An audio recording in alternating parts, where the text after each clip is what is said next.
Hello friends, இன்றைக்கி ஓம் சக்தி பராசக்தி படத்தோடைய review தான் பார்க்க போகிறோம். படத்தோட ஆரம்பத்திலேயே சிவகார்த்திகேயன் ஒரு ரயில் மறிப்பு போராட்டத்தில் ஈடுபடுறாரு. அதில் ரயிலை வந்து எரிக்க போகிறாரு 2 பெட்டியை. அதில் தான் ஜெயம் ரவி, மினிஸ்டர்ஸ் அப்படிலாம் அவங்களாம் இருக்கிறாங்க. நான் டீச்சரை பார்த்துட்டு என்னடா இவர் ரயிலில் வேலை செஞ்ச மாதிரி காட்டினாங்க, இவர் ரயிலே எதிர்க்கிறாரு அப்படின்னு பார்த்தேன். ஆனால் அதுக்கப்புறம் தான் அவர் வந்து காலேஜ் ஸ்டூடெண்ட்டு. ஃபஸ்ட்டு அவர் வந்து ஒரு போராட்டம் பண்ணுறாரு. அதில் வந்து அவர் ஃப்ரெண்டு இறந்துறாரு. அதனால் அந்த புறநானூறுங்கிற ஒரு படையே கலைச்சிட்டு அந்த ரயில்வே துறையில் வந்து வேலைக்கு சேர்ந்துறாரு. அதுக்கப்புறம் ஒரு தம்பியான அதர்வாவும் அதே மாதிரி ஹிந்தி திணிப்புக்கு எதிரான வந்து போராட்டம் இது பண்ணுறாரு. என்னடா என்ன மாதிரியே இருக்கிறான்னு சொல்லிட்டு ஜெயம் ரவிக்கு ஆல்ரெடி அவருக்கும் சிவகார்த்திகேயனுக்கும் நடந்த சண்டையில் ஜெயம் ரவியுடைய கை வரல வந்து ஒரு இடத்துல எடுத்து அடித்ததால வெட்டிடுறாரு. ஸோ அதனால் இவன் எப்படியாவது பழி வாங்கணும். ஏன்னா ஜெயம் ரவி வந்து பயங்கர ஷூட்ரு. சிவகார்த்திகேயனால் அவருக்கு லைஃபே போயிடுச்சு. சிவகார்த்திகேயன் எப்படியாவது பழி வாங்கணும்னு நினச்சிட்டு இருக்காரு. பட் இவர் வந்து தலைமுறை ஆனதால பழி வாங்க முடியல. எங்கே நம்மளை மாதிரியே நம்ம தம்பி ஆகிடுவானோ, நான் இவனுக்கு எதாவது ஆயிடுமோன்னு சொல்லிட்டு பயந்துகிட்டே இருக்காரு. அவர் தம்பிக்கு என்ன ஆச்சு, ஜெயன் வீட்டிலேருந்து காப்பாற்றினாரா அப்படிங்கிறது இந்த படத்தோடைய மீதி கதை. சிவகார்த்திகேயன் ஒரு நல்ல நடிப்பை கொடுத்துருக்காரு. இந்த இன்டர்வியூ சீன் ஆகட்டும், அதுக்கப்புறம் ஒரு தம்பிக்காக ஃபீல் பண்ணுற சீன் ஆகட்டும், அது கிளைமேக்ஸ் சீன்லாம் கொஞ்சம் சீமான் இது இருந்தாலும் ஒரு நல்ல நடிப்பாகவே கொடுத்துருக்காரு. ஃபஸ்ட்டு ஸ்டார்டிங்கில் ஒரு பேசினோடனே எனக்கு வருத்தப்படாத வாலிபர் சங்கம் தான் ஞாபகம் கொஞ்சம் சிரிச்சிட்டேன். அவர் ஃபஸ்ட் டேயில் சிவகார்த்திகேயன் வரும்போது, ஏன்னா ஒரு காமெடியான ரோலில் பார்த்து இந்த மாதிரி சீரியஸான ரோல் பண்ணும்போது ஸ்டார்டிங்கில் கொஞ்சம் ஸ்ட்ரகிள் ஆனாலும் போக வந்து ரொம்ப ஃபிட் ஆகிடுறாரு.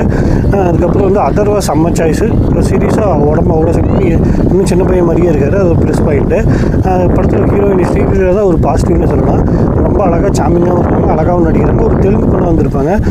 இவங்க வர சீன் தான் படத்தில் கொஞ்சம் என்டர்டெயின்மெண்ட்டு. அந்த ஃபஸ்ட் ஹாஃபில் அதெல்லாம் கொஞ்சம் நல்லாவே இருந்தது, கொஞ்சம் ஆறுதலாகவும் இருந்தது. ஏன்னா செகண்ட் ஹாஃப் பூரா போராட்டங்கிறதுனால ஃபஸ்ட் ஹாஃப் அவங்க வர சீன் வந்து ஜாலியான கேரக்டராக ஆரம்பித்து ஹிந்தி திரும்பி எஃப்எம்மில் இருந்துட்டு வர இன்ஃபர்மேஷன்லாம் சொல்கிறது. அப்புறம் கிளைமேக்ஸ் வந்து போட்டு தெளிவானுன்னு நினச்சேன். பட் ஆனால் அது பண்ணல. அது ஒரு நல்ல விஷயமா இருந்தது. அந்த வந்து ஜெயம் ரவி கேரக்டர் தான் சூப்பராக இருக்குது. ஏதோ ஒரு தமிழும் கூட படுத்து என்னை பெற்றுட்டேன். அவங்க அம்மா ஹிந்திக்காரங்களாக இருப்பாங்க. இப்போ நான் தமிழனாகவும் இருக்க முடியல, ஹிந்திக்காரனாகவும் இருக்க முடியல. ஆனால் ஒரு ஹிந்திக்கு சப்போர்ட் பண்ணுற மாதிரி தான் அந்த படத்தில் வந்து போர்ட்ரேட் பண்ணியிருப்பாங்க.